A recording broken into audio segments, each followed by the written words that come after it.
And you heard me say before what I would want to do, and I don't want to be in the retail business.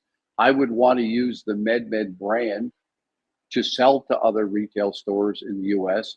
I would do a license deal where they license the IP and let, like McDonald's or Burger King, open up MedMen stores, in the US. That's what I would like to do with MedMen, and that was my, original intention. You mentioned not being able to sell into the US for obvious reasons with the Nasdaq listing. You can't get in trouble with that, but there's been other companies that are starting, novel structures, starting to venture into this market. Have you been looking at that, kind of looking at that blueprint that other peers in the space have laid out?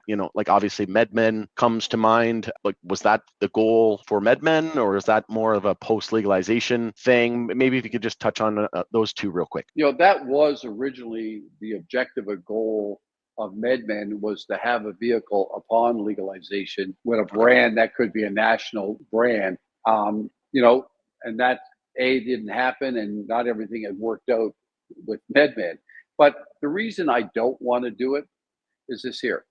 I don't know what ultimately it's going to look like on legalization. And I think, the companies that have gone out there and put these structures together, I'm not sure they have worked. Okay. And it's kind of, they're out there. They can't be on their balance sheet. I don't like, if you can't control the operations, you pay for something, you can't consolidate it, you can't put it part of your businesses, you can't have board members on it. So with that, I'm not in favor of having all these, funky structures out there and waiting for legalization. I'd rather invest my money back in the beverage business. I'd rather invest in businesses where I can get revenue, I can get EBITDA, and I know what I'm investing into, instead of having a waiting game out there. Yeah, and you're laying the groundwork now as well. So once legalization inevitably does happen, you can easily pivot and integrate that into your existing operations, right?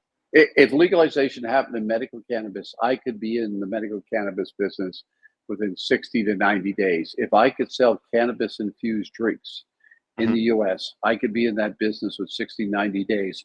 I have manufacturing facilities, I have infrastructure, salespeople, I have distributors out there. I'm in almost every supermarket, every convenience store.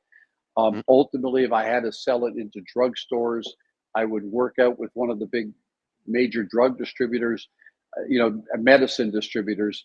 We do that in Germany today. We own a distribution business that sells cannabis into 13,000 drugstores. So we could take that model and work with it here. So we very quickly could pivot into that business if that happens from the legalization here. That's excellent. If you could just kind of paint us a picture, you own, I think, 3 Medmen stores and the IP. Could you explain what it would look like in a post-legalization era? Like, what would your vision be for Medmen and that IP and those stores? And you heard me say before what I would want to do, and I don't want to be in the retail business. I would want to use the Medmen brand to sell to other retail stores in the US. I would do a license deal where they license the IP and let, like McDonald's or Burger King, open up Medmen stores, in the US. That's what I would like to do with Medmen, and that was my, original intention. Not to be a retailer, you heard me say that before, but have the IP, take the Medmen brand that's well known, the red bag or the red box, and be able to sell that, in the US. But on the other hand, there's no reason now with SweetWater 420.